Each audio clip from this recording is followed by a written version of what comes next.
ওরা পারতেছেন না কিভাবে 100 ভাত খাবেন? কি করতেছ? কিছু না। ভিডিও চলতেছে না? না, ভিডিও করতেছি না। হ্যাঁ জানি। এই ঘোড়া দুম লাই ভাত আর কোনো দিনও খাবেন না। আমি জোর বলবো আপনি ও করবেন।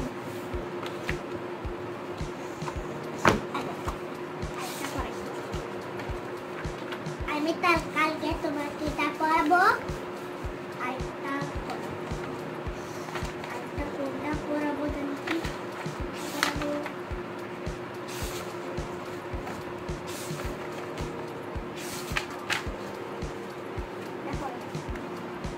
এক দুই তিন চার কোনো দিনও এরকম করবেন না। আমার এরকম ভালো লাগে না। তুমি আমার জারেল নিন দাঁত জি দুই আপনি জাত কোনো দিন দাদু দাম মানি আমি খাবো এগুলো না। এগুলো খাতে হবে কেন? এগুলো হেলদি। এগুলো কি তাহলে? এগুলো লিচি, তুমি চিনো না? না, আমি এগুলো আর কোনোদিনও খাই না। আমি একটা খাই, দেখি মজা আছে নাকি মজা নেই। ঠিক আছে, খাও একটা। মজা তো আছে, তাহলে আমি খাবো। সবগুলো খাবো আমি। ঠিক আছে, সবগুলো খাও। আমি তোমার জন্য আরো নিয়ে আসতেছি মার্কেট থেকে। ঠিক আছে দাদু। মামা লিচু সব খাই ফেলছে। বাচ্চার জন্য আর কিছু রাখে নাই। কি করবে? দাদু আছে মামাকে অনেক মারছে। বলছে কি কি? কিছু না মা, পড়ো, তুমি পড়ো। বলছে ওকে পড়ছি আবার। হাই এভরিওয়ান, আসসালামু আলাইকুম। আমি আছি আপনাদের সাথে ফারহানা। তো আশা করছি আপনারা সবাই অনেক ভালো আছেন। আমিও আলহামদুলিল্লাহ ভালো। তো এখন হচ্ছে আমি মিহির জন্য নাস্তা রেডি করছি। ও হচ্ছে প্রাইভেট থেকে এসেছে। ও এসেই আমাকে বলল যে ওর বাবার নাস্তাটা যাতে ওকে আমি তৈরি করে দিই, ব্রেড টোস্ট।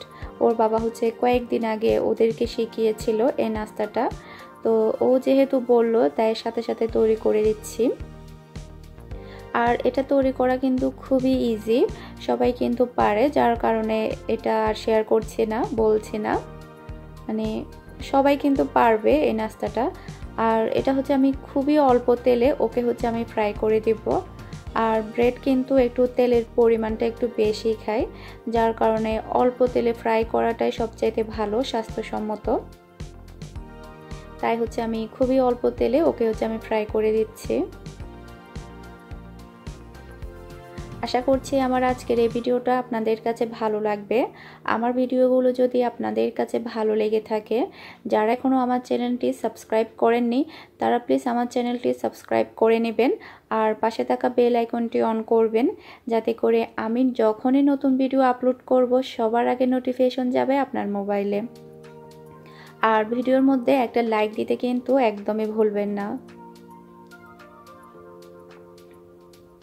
আর কথা বলতে বলতে কিন্তু নাস্তাটা সম্পূর্ণভাবে রেডি। এখন হচ্ছে আমি মিহিকে দিয়ে দিব।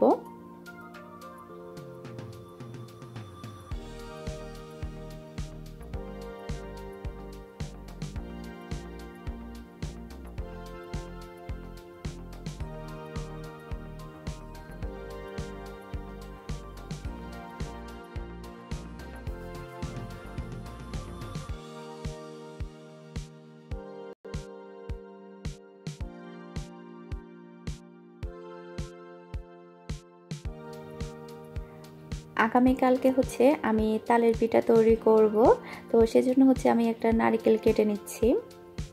আর ভিডিও শুরুতে হচ্ছে আপনারা মিহির ভিডিও দেখেছেন, আসলে ও যখন মানে বসে তখন কিন্তু একটা বই নিয়ে আবল তাবল বলতে থাকে, তো ভাবলাম আপনাদের সাথে শেয়ার করি। আপনারা আবার কেউ প্লিজ মানে ভুল কিছু ভাববেন না যে মিহি ভুল পড়ছে, আসলে ছোট বাচ্চারা কিন্তু এরকমই করে। আমরা যখন ছোট ছিলাম, বিশেষ করে আমিও কিন্তু এরকম করতাম, একটা বই নিয়ে মানে আন্তাজে মানে বলতাম, এই আর কি। এসব স্মৃতিগুলো কিন্তু মানে ধরে রাখা অনেক ভালো, যার কারণে আসলে ভিডিও করা, আপনাদের সাথে শেয়ার করা। হয়তোবা আপনাদের কাছেও ভালো লেগেছে মিহির এরকম আবল তাবল পড়াগুলো, আর সবার কাছে হয়তোবা মনে পড়বে ছোটবেলায় কিন্তু সবাই এরকম বই নিয়ে আউল তাবল বলতো। তো নারকেলগুলোকে হচ্ছে আমি টুকরো টুকরো করে নিয়েছি, এরপরে হচ্ছে ভালোভাবে ধুয়ে নিচ্ছি। আর এগুলোকে হচ্ছে আমি চিকন চিকন করে কাটবো পিঠার জন্য।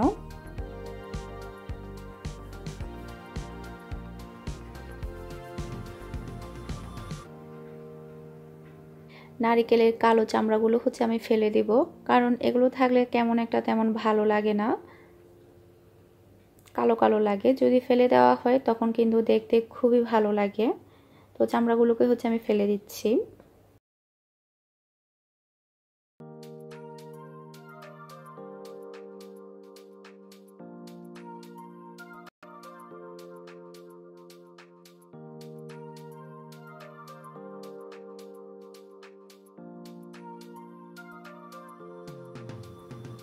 ছুরি দিয়ে নারকেলের কালো চামড়াটা ফেলতে কিন্তু একটু সময় লাগছিল, তো আমি হচ্ছে পিলার নিলাম। তো এটা দিয়ে হচ্ছে খুবই ভালোভাবে কিন্তু একদম পরিষ্কার হয়ে যাচ্ছে, আর সময়টাও কিন্তু কম লাগছে। আপনারা চাইলে এভাবে করতে পারেন, সময়টা কিন্তু অনেক কম লাগবে, ছুরির চেয়েও দ্রুত হয়ে যাবে।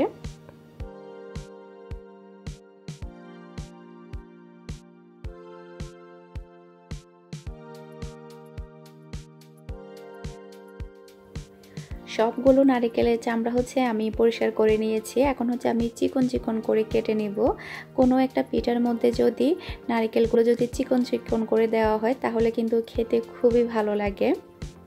আর আমাদের চট্টগ্রামে কিন্তু বিশেষ করে কোনো একটা পিঠার মধ্যে কিন্তু এভাবে নারকেলগুলো ছোট ছোট করে দেওয়া হয়, তখন কিন্তু মানে খাওয়ার সময় দাঁতের মধ্যে পড়ে, তখন কিন্তু খুবই ভালো লাগে। আর এখন দেখুন চামড়াগুলো ছিলে ফেলার কারণে নারকেলগুলো দেখতে কতটা সুন্দর লাগছে।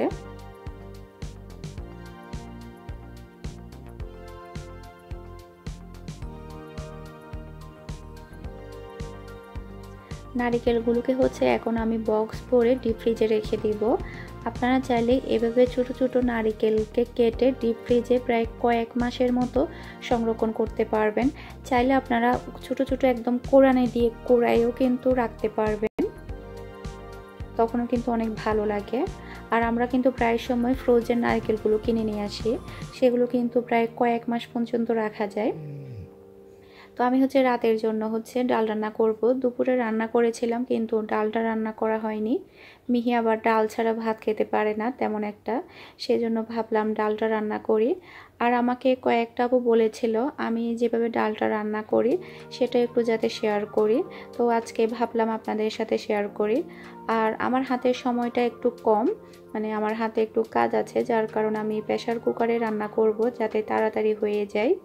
আপনারা চাইলে এমনিতে নর্মালিও কিন্তু ডালটা রান্না করতে পারবেন। তো আশা করছি ডাল রান্নাটা আপনাদের কাছে ভালো লাগবে, যেসব আপুরা চেয়েছিল।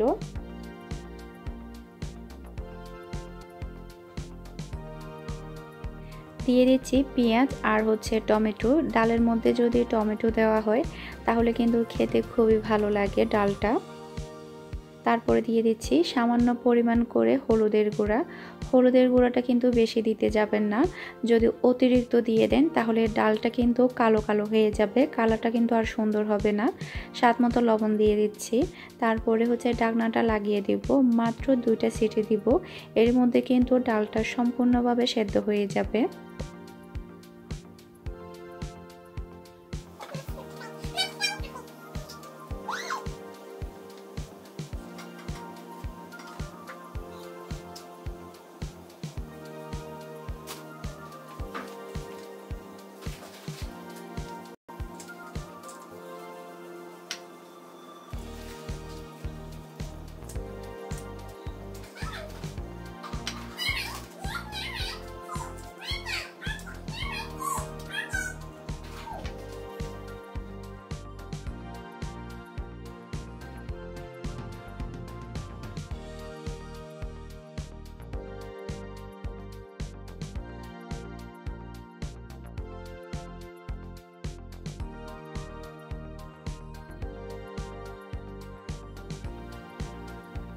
মিহিকে আন্টি কি পড়িয়েছে, তো কি হোমওয়ার্ক দিয়েছে সেগুলো হচ্ছে আমি চেক করে নিচ্ছি।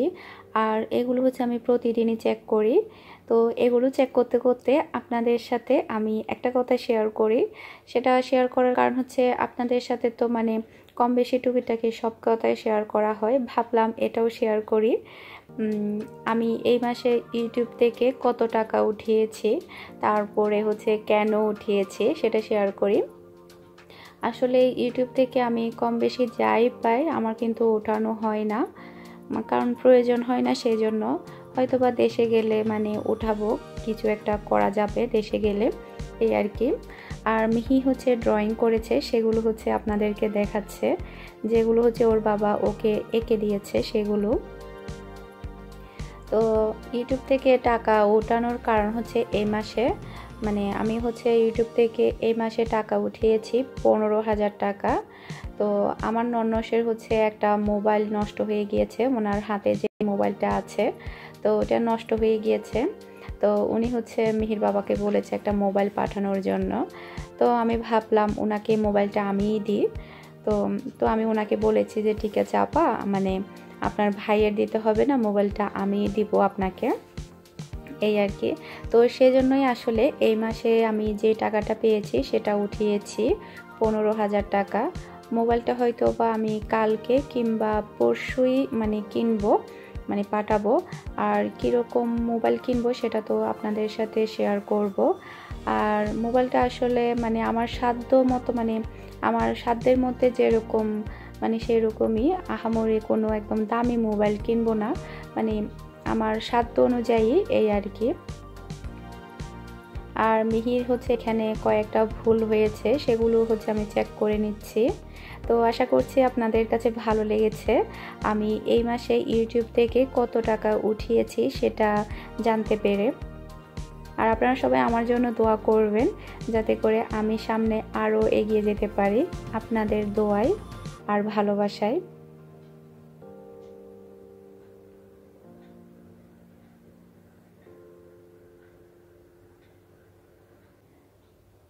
আর এদিকে আমার ডাল রান্নাটাও কিন্তু হয়ে গেল। দেখুন ডালটা কিন্তু একদম গলে গিয়েছে, ডাল ঘুটনি দিয়ে কিন্তু ঘুরতেও হবে না। এখন হচ্ছে আমি ডালের মধ্যে রসুন দিয়ে দেব।